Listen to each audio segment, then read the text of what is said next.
미스스한 이야기. 오늘은 2002년 일본에서 발생한 미제 사건 AV 여배우 살인 사건에 대한 이야기입니다. 2002년 10월 12일 일본 나가노현의 시오지리 이카와 하천 근처에서 불에 탄 자동차 한 대가 발견되었습니다. 신고를 받은 소방대원이 현장으로 출동하자 불에 타고 있는 자동차 안에는 한 남자의 시체가 있었고, 자동차에서 약 10m가량 떨어진 곳에는 불에 그을린 채 죽은 한 여성이 있었죠. 발견 당시 이 여성의 시신은 머리카락과 눈썹이 모두 탄 상태였고 성별의 구별이 되지 않을 정도로 거의 새까만 상태였는데, 부검 결과 이 여성은 활발히 활동 중인 AV 배우 모모이 노조미인 것으로 밝혀졌습니다. 인기도 많았고 작품에도 많이 출연한 말 그대로 돈 많이 버는 AV 배우였던 모모이 노조미는 왜 불탄 차에서 발견된 것이고 함께 죽어있던 남자는 누구일까요? 그리고 어쩌다 미제 사건으로 남게 된 것일까요? 모모이 노조미의 여배우 프로필을 보면 1980년 9월 23일생 도쿄 출신이라고 나와있지만 사실 1978년 9월 23일생으로 사망 당시인 2002년 10월 12일에는 24살이었습니다. 또한 도쿄 출신이 아닌 나가노현 이나시 출신으로 고등학교 졸업 때까지는 이나시에서 자라다가 도쿄로 이주한 것이었죠. AV 업계에서 나이나 출신을 속이는 일은 흔한 일입니다. 특히 모모이는 어린 여자를 좋아하는 사람들에게 인기 있는 배우였기에 나이를 일부러 어리게 적어놓았죠. 모모이는 148cm의 작은 키였지만 중학교와 고등학교 시절에 모두 농구부 소속이었습니다. 대학 시절에는 음식 영양학을 공부하고 영양사 자격을 취득하였죠. 대학에 다닐 때는 교제하던 남성의 아이를 가지기도 했습니다. 남성은 결혼하자고 했지만 모모이 스스로가 결혼은 아니라고 생각해 낙태를 하기도 했죠. 졸업 후에는 도내의 전문 학교를 거쳐서 병원 식사를 만드는 일을 했습니다. 하지만 영양사 일은 생각과는 많이 달랐죠. 정신적 스트레스와 몸도 안 좋아지면서 모모이는 1년 만에 일을 그만두었습니다. 그러던 와중 신주쿠에서 AV 배우 관계자에게 스카우트되어 데뷔를 하게 되죠. 모모이의 활동 기간은 2001년부터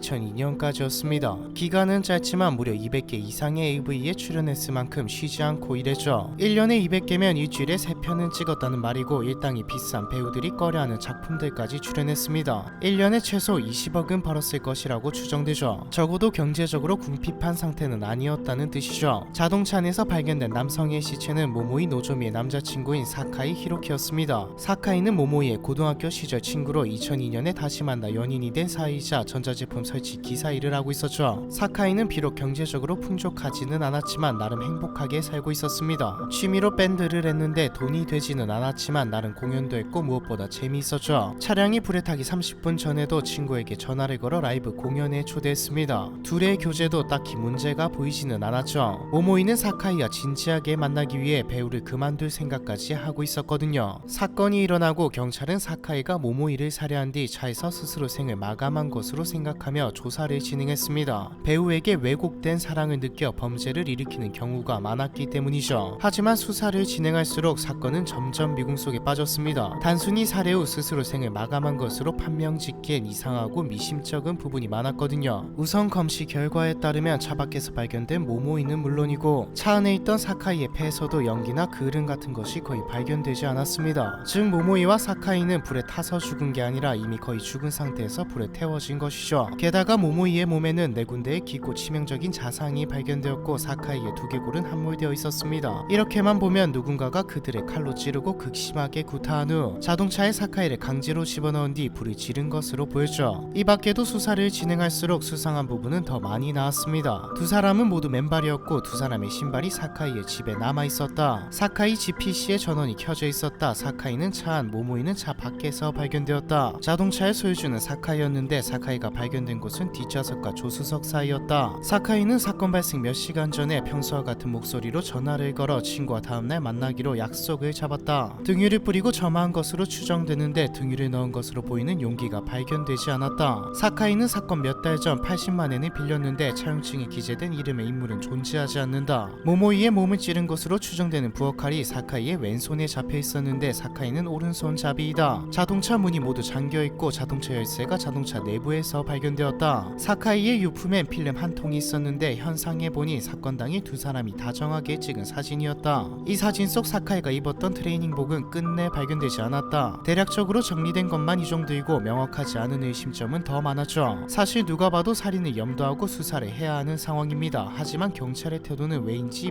미온적이었죠. 불 때문에 현장 검증이 어렵긴 했지만 더 깊이 조사하지 않고 단순히 사카이가 모모이를 살해한 후 스스로 생을 마감한 것으로 사건을 종결시켜 버립니다. 있습니다. 보통의 사건이라면 이렇게 끝날 수도 있었지만 죽은 사람이 AV 배우이다 보니 이야기는 곧 일본 전역으로 퍼졌고 사람들은 경찰에 비난을 퍼부었죠. 이건 음모론도 아니고 명백한 타살인데 사건을 종결시켜 버렸다고 말입니다. 또한 사건 발생 후 1년 후인 2003년에는 사카이의 유족이 보험금을 받지 못해 보험회사에게 소송을 걸었는데 나가노 지방법원은 제3자인 누군가에게 살해되었다고 생각하는 것이 자연스럽다, 즉 타살을 인정한다고 결론 내렸습니다. 경찰이 수사를 종결시켜 버린 것과는 별개로 법원의 판단은 타살이라는 말이죠. 결국 경찰은 타살도 염두에 두고 수사를 하겠다고 밝혔지만 유가족들은 경찰이 어떻게 해서든 타살이 아닌 쪽으로 수사를 이끌려고 한다고 생각했습니다. 시민들도 이에 동조했고 피해자의 친구들은 스스로 생을 마감한 것은 말이 안 된다라는 7,300명의 서명을 제출했지만 경찰은 묵묵부답이었죠. 시민들이 경찰에게 분노하고 수사 결과를 받아들이지 못하는 데에는 이유가 한 가지 더 있었습니다. 나가노현 사람들은 나가노현의 경찰을 믿지 못하거든요. 나가노현은 야쿠자에 의한 강력 사건이 꽤 자주 일어나는 동네입니다. 일이 터졌다면 야쿠자의 시체 한두 개가 거리에서 발견되기도 하죠. AV 업계와 야쿠자의 관계는 이미 모두가 알고 있는 사실이기도 합니다. 그래서 믿지 못하는 것이죠. 평소 야쿠자와 경찰의 유착 관계가 의심되는 지역에서 사건이 일어났는데 경찰이 자꾸 타살이 아닌 스스로 생을 마감한 쪽에 무게를 둔다. 그런데 사망자가 야쿠자와 밀접하게 연결되어 있는 AV 배우네. 사실 누가 와도 의심을 안 하는 게 이상할 정도입니다. 실제로도 경찰은 이후로 더 움직이지 않고 있습니다. 그래서 사람들이 수사를 하기 시작했죠. 진범은 밝혀지지 않았으나 사람들은 유력한 용의자를 몇 명 추려냈습니다. 우선 겉보기에 모모이와 사카이는 그저 사이좋은 커플처럼 보이지만 사실 사건 발생 2개월 전인 8월경부터 모모이는 사카이가 아닌 다른 남자와 동거 중이었죠. 친구들의 증언에 따르면 모모이는 평소에 사카이에게 자신의 바람이 들킬까봐 매우 두려워하고 있었습니다. 모모이와 동거 중이었던 남성 A씨는 무슨 이유 때문인지 사건 발생 이후 현재에 이르기까지 사건에 대해 아무런 말도 남기지 않은 채 침묵을 이어가고 있죠. 조사를 하거나 신문이라도 해야 답변을 들을 건데 경찰이 아무것도 안 하니 더 이상의 정보는 없고요. 사실 가장 의심스러운 사람은 AV 업계 관계자입니다. 모모이는 1년 사이에 200편을 찍을 만큼 활발하게 활동하는 AV 배우였지만 앞서 말했듯 사카이와 교제를 시작하면서 은퇴를 염두에 두고 있었습니다. 이 때문에 업계 관계자와 은퇴 문제로 갈등을 빚는 상황이었죠. 소속사 입장에서 업계 입장에서 모모이는 돈이 되는 배우였으니까요. 사건 발생 이틀 후에도 촬영 일정이 잡혀 있었는데 모모이가 사건 발생 직전에 촬영을 거부한 일로 업계 관계자들과 트러블이 있었다고도 알려져 있고요. 모모이가 더는 AV를 찍으려 하지 않자 업계 내부에서 모모이를 제거했다는 말이죠. 의심받는 사람은 한 명 더 있습니다. 사카이의 이웃집 남자이죠. 사카이는 사망 몇 달 전 누군가에게 80만엔의 돈을 빌렸는데 모모이를 만나기 전 중고차를 파는 사업을 하다가 진 빚 때문에 빌린 돈이었습니다. 경찰은 차용증의 채권자는 실제로 존재하지 않는 사람이었고 채권자를 알 수 없는 상태에서 수사를 할 수 없다며 손을 떼죠. 그런데 사카이가 이웃집 남자를 통해 다단계 사업에 연루되어 있다는 사실이 밝혀집니다. 경찰도 남자를 용의선상에 올려 조사를 시작했죠. 이웃집 남자의 필체가 차용증에 쓰인 필체와 일치했고 사건 당일 알리바이까지 위조했기 때문입니다. 이웃집 남자는 사건 이후 15년간 침묵 속에서 자취를 감추다가 2010년 한 방송에서 인터뷰를 진행했는데 인터뷰에서 차용증은 본인이 썼다는 것을 인정했고 알리바이를 위조한 것은 당시 풍속점에 간 것을 아내에게 숨기기 위해서라고 밝혔죠. 추가적으로 수사를 진행했으나 경찰은 이웃집 남자에게서 더 이상의 혐의를 찾을 수 없었습니다. 게다가 사카이의 금전적 문제가 사건의 이유라고 하기엔 액수가 너무 적었죠. 또한 문제를 해결해줄 여자친구인 모모이를 잔인하게 죽일 이유는 없었습니다. 결국 사건은 미제로 남게 되었죠. 과연 진실은 무엇일까요? 누가 어떤 이유로 이들을 살해한 걸까요? 정말 야쿠자가 개입되어 있고 경찰까지 한통 속인 걸까요? 2002년 일본에서 발생한 미제 사건 AV 여배우 살인 사건에 대한 이야기, 이번 편은 여기까지입니다.